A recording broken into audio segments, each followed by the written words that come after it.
this is something I wish I knew before. Like, get stuff done while your baby is awake and sleep while the baby's sleeping. Hi guys, welcome to a new video. Today I'm going to talk a lot about motherhood, my first year of motherhood, the things I wish I knew before, and the things I struggled with, and the things that are going well. It will be a long video, so get yourself a drink of choice, a cup of coffee, a cup of tea, whatever you like, and yeah. I did not think that it would take so long that I would sit in front of a camera and take the time to do a long format video. But yeah, here we are, almost 14 months postpartum, and I finally have the time and the energy to get started again to do videos. And I might do a separate video on a few topics because I feel like I need a more in-depth conversation. Here I am with my note. Let's start with motherhood in general. I kind of knew it would change my life completely, but I guess you only know how much it will change as soon as this happens. Like, you cannot imagine how it is to have a baby until the moment you have one. Like, you know how others do it, but like, it did not click for me how it would feel and how everything would turn out. Motherhood is like, I love being a mom. I feel like I finally became this version of me that I knew I always have in me. I am the eldest daughter. I have 2 siblings. My mom was a lot alone with the 3 of us, and I deeply felt that she was overwhelmed with the lack of support. And I have so much more respect for her now. I kind of don't understand how she did it. There were moments where I remember when she was just, everything was too much for her, and she asked our neighbor, like a 17-year-old girl, or my grandparents came to help my mom, did not live close by. They needed to drive for an hour. She was alone with 3 kids and I stepped very early in the role in this supportive role, like to help her and to be the nice one and not the one who like takes up more energy of her. I feel like I was mothering so early on, and I was like taking care of so many people in my life, and I felt responsible for so many people in my life, and I never took care of me. But now that I am a mom, like, I can finally take care of my child. Like, I can finally be this role. Like, I am a mom, and I got better in saying no to other people when they needed my help and support, because now I finally understood, like, there is no, I don't have time, I don't have resources, I don't have energy to help them. So it's funny because like you see many people on the internet saying like how much they miss their old life. For me, it's kind of, I don't necessarily miss my old life. I miss parts of it, but I love that I'm finally in this role. I feel like I'm becoming more and more the person I want to be. I want to just to say this and start the video with that. Things I wish I knew before. I feel like labor and postpartum is just such a unique experience, and it can go good and it can go in so many directions. I informed myself a lot about labor and postpartum, and we went to a Geburtsvorbereitungskurs for, and we touched many topics. I listened to a lot of podcasts, and still postpartum hit me like yeah, the reality hit me hard. Like, there's so much going on with your body, your hormones. You have a baby, you have to take care of a baby. Your body is just a wreck. I wanted to breastfeed. I really wanted to do that, and I got lucky. It went really well from the beginning, but it costs you so much. So after you give birth, your body is just like your body ran a marathon and you could not train for it, and like you need to rest, but you cannot rest because now you need to take care of this newborn. So you breastfeed him every 2 hours and you do 20 minutes on both sides, which means 40 minutes if it goes well, like if he latches easily, if he opens his mouth, if he drinks, if everything goes well, it's 40 minutes every 2 hours, which is something nobody really talks about early on. Like I felt like, okay, yeah, you breastfeed every 2 hours, but you don't realize how long it will take. And then when your baby is drinking, he might fall asleep. He falls asleep on, like, while you are feeding him, and like putting your baby down is basically impossible. And this is something I wish I knew before, how much time you will spend with your baby on you. So it's basically at least it was for me, but my baby was constantly on me. He was like, I was nap trapped all the time. I was nursing him, he would fall asleep, and then he would sleep on me or sleep next to me or sleep on like my stomach, my nursing pillow. He would just be with me, and I could very rarely put him down so that he would continue sleeping alone. It would wake him up 9 out of 10 times, and then when he would be awake, he would need to do all the procedure. Like I would need to put him back to latch, making sure that he would fall back asleep, and that would take forever. So before I would like try to put him down for the risk of waking him up, I would just like be trapped on the couch, stay there and be on my phone, or would listen to audiobooks if I was thirsty, if I was hungry, and I did not make sure to have everything nearby. That was like, that's bad. Like being nap trapped without your phone, without food, without drinks, without snacks, without entertainment. Like that is something I wish I would knew before. If I can give an advice to someone, that is, go to the bathroom before you try to put your baby to sleep. Have snacks, water, and entertainment nearby, or have someone nearby who can give this to you. But I feel like you are a few times in the situation where you are trapped without that, and the next time you organize yourself, I feel like you learn very quickly. Another thing I wish I knew before was how easy co-sleeping would be. I will make a separate video on co-sleeping because it needs a more in-depth talk, but I see so many videos on the internet where like moms wake up in the middle of the night, pump, get up, go to another room, breastfeed there, change the diaper, and do so much stuff in the middle of the night. I feel like co-sleeping is so easy. Like, so I was breastfeeding my child in the night. We have a separate bed next to and attached to our bed, and I would just nurse him.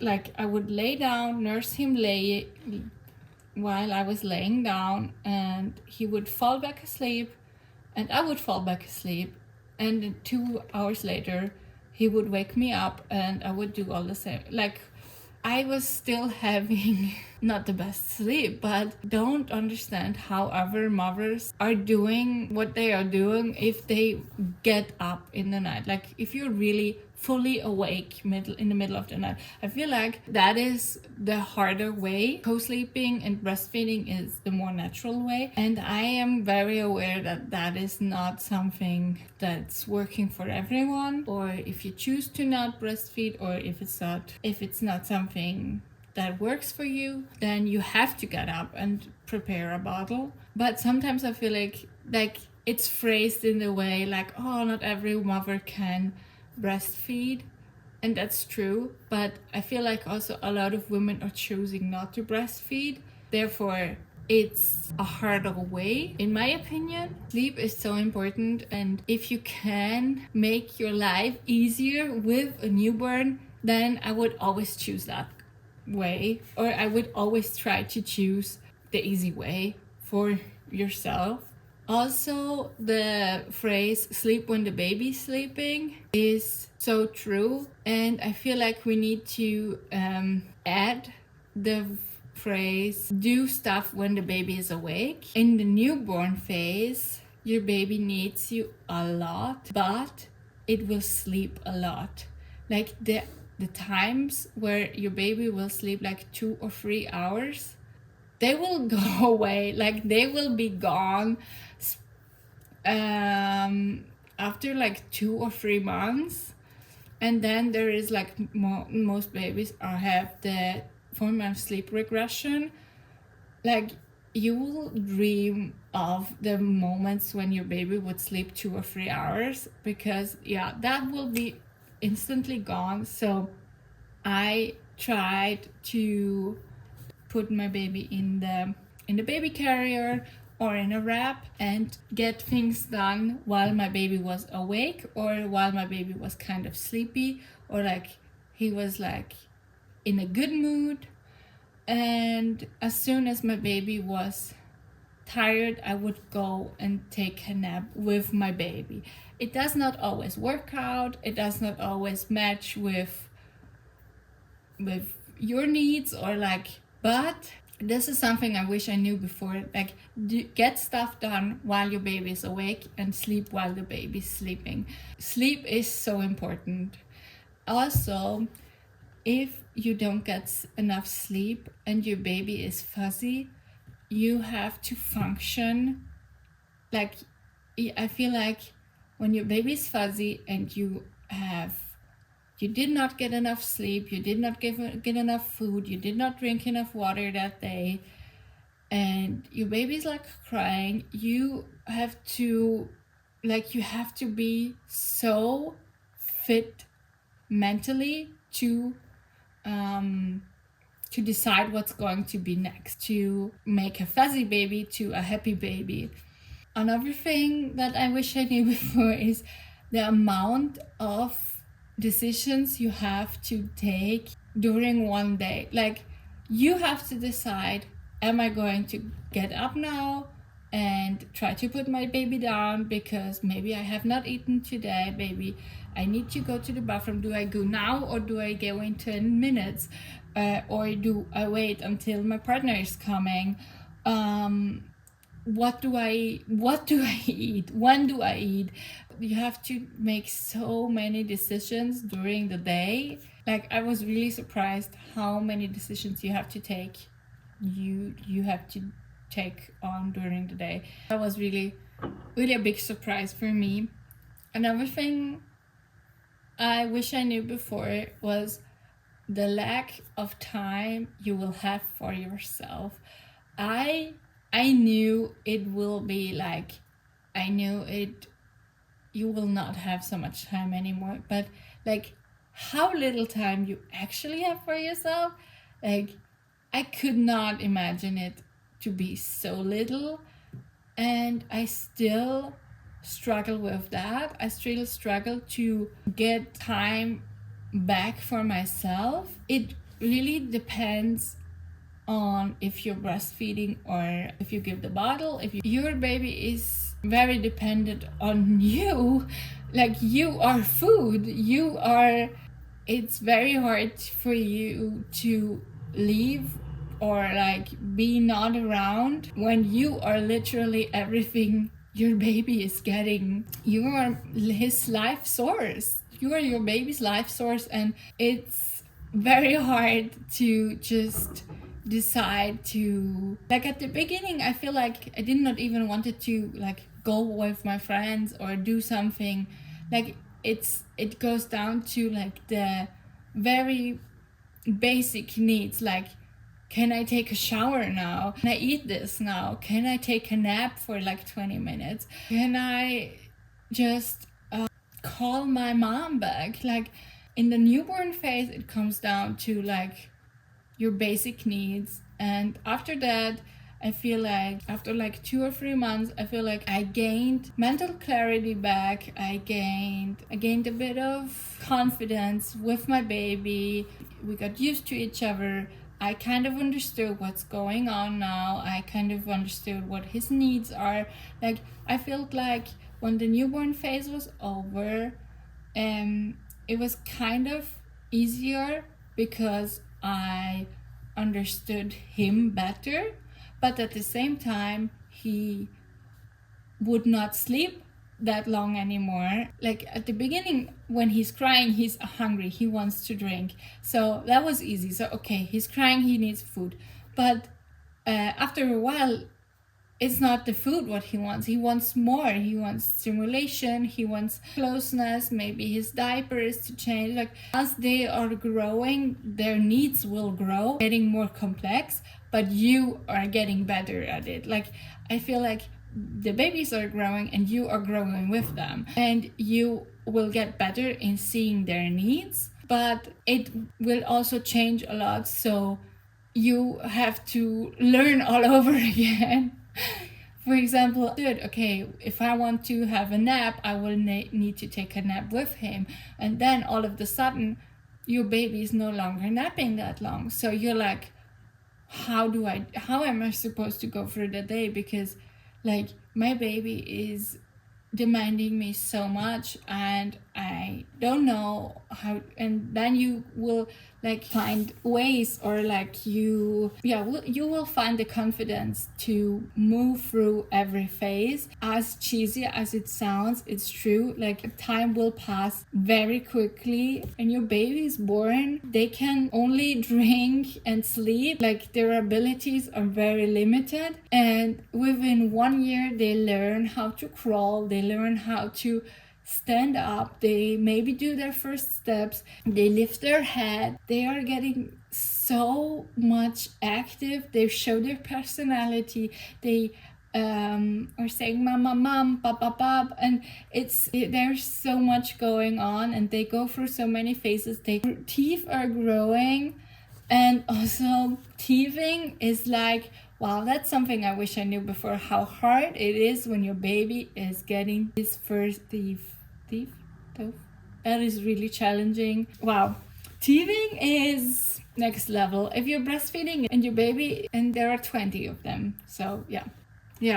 One thing I wish I knew before is how much baby will rock your relationship. I and my boyfriend, we are together for 8 years now. No, we were together for 8 years when I got pregnant. So I was like, easy. We know how to communicate. We are good in communication. We talked a lot about postpartum before because it was like a very important topic for me. I told him to listen to podcasts, and we went to the course. Like, we talked about a lot of things before, and we always wanted to have kids. So we already talked about how it is to have a kid, how we see things, how we want to raise our child. But oh boy, I can really understand why most couples break up in the first year, because that is such a crazy time, especially for us women. So postpartum is like rocking your world. Like, your hormones are all over the place, your body is a wreck, you are so tired, and the only thing you want to do is to sleep and heal, process what just went down during labor. But no, you have to be here for your newborn. You have to, you are the source of life for your newborn. So like, you gave so much and you have to keep going. And when your baby is crying, it's like the hormones put you through like a roller coaster. Like, when my baby was crying and I was in the newborn phase, like, I wanted to cry, because it was like my body physically hurt when my baby was crying. I wanted to make my baby stop crying, so I held him or tried to please him, and it worked out most of the times. But you never know, you don't know what it is, you don't know during the which hour, what's going on. You sometimes breastfeeding works, sometimes it does not. Sometimes holding him that way works, sometimes not. Sometimes he has stomach problems, sometimes not. It's really bad. When my partner tried to calm my baby down and it would not calm down immediately, I just wanted to grab my baby and hold it tight. And like at the same time, my partner wanted to be the one who can make sure my baby is safe and calms down with him. It's good that it's important that we let our partners do their part and that we give them the ability to do the things on their own and their terms. But it's so hard to watch. It's so hard to hear your baby cry, and it's so hard to see your partner doing things differently.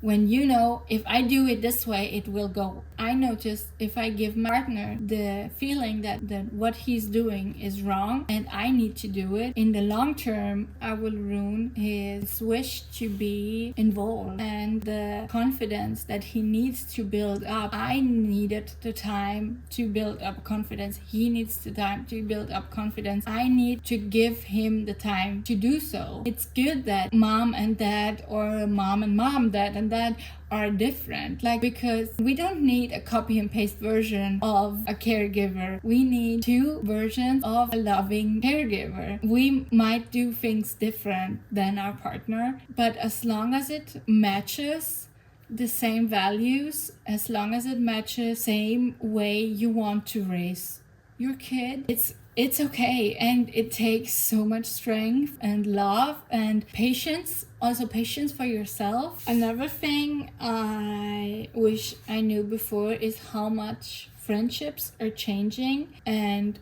also a thing I still struggle with. I struggle with my friendships I have with my non-mom friends. When my child was very little, I had a lot of time. I would go out every day, twice a day, for like multiple hours because my baby was sleeping in the wang. So I could call them. I could call them. I would talk to them for hours. I had the time to be connected with them.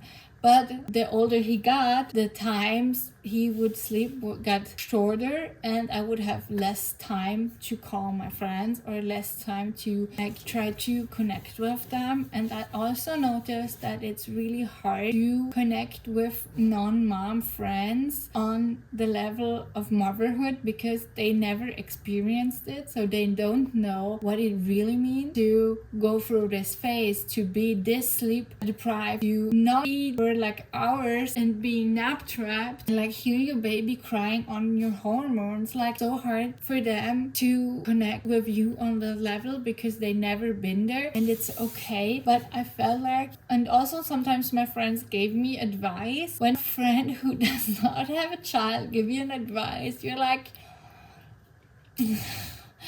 just don't. Please do not give me any advice. Thank you, but no thank you. I know it comes from a loving place, but it just feels just so not appropriate. And on the other hand, I found so many cool new mom friends and I connect with them so well. I feel like they just get me. Most of the time, my non-mom friends don't get me. My partner doesn't get me because he's just not a mom. Like, at the end of the day, your partner is not a mom. My partner is not in the same role. He is not a mom. He does not know how it is to be a mom. He's a father, and he's in the role of a father, and that's just a completely different role. Like, he will not get you all the time. He will not get the thing with the hormones. He will not get the thing with the crying. He will not get what it means to breastfeed. Like, he will not get so many things, and your non-mom friends will not get so many things. So you might feel very lonely. But if you find yourself cool mom friends, they will save you. Like, my mom friends, I'm just forever grateful for them because they got me through the year of motherhood. Like, I cannot say how much love and empathy respect I have for other moms, but especially my mom friends, because we just got through the same phases during quite literally the same time. Like, they got me through the first year of motherhood, and I'm just forever grateful for them. Or like when you're in labor, you will feel so connected to other mothers and to other women who are like going through this, and you're just like, how did we do it? Like, how are we doing this? What is this crazy shit? And a partner cannot relate to that. And okay, I already talked for 40 minutes, and that's crazy. I want to wrap this this video up by saying the things that went well for me. Breastfeeding. I am still breastfeeding. I love to breastfeed. My boobs look very different now. They are very saggy. They went from A cup to a D cup to a floppy cup. But they nursed my child. I have a healthy baby. I love being a mom. I love the role I'm in. I love my life, and it's truly like motherhood is really magical. Sometimes motherhood is very often two things at once. It's like magical and demanding. It's like exhausting and joy. It's overstimulation and love. It's so much, and I love that I am doing a lot of activities with my child. I found courses. I'm going to meetups. I'm going to play dates. I am going to park. I was always an active person, and now I'm an active mom. I see how good this is for me. I see how good this is for my child. I do fun activities with my mom friends. Our kids can bond. We are bonding. It's just an amazing time. I'm sure if I will ever have a second child or a third child, it will not be as easy as this anymore, because then there are already other children involved. One thing that's going good for me is I'm very happy and I'm very thankful for my body and how my body looks. I did not always find the time to eat, which is not something I want to say as a positive.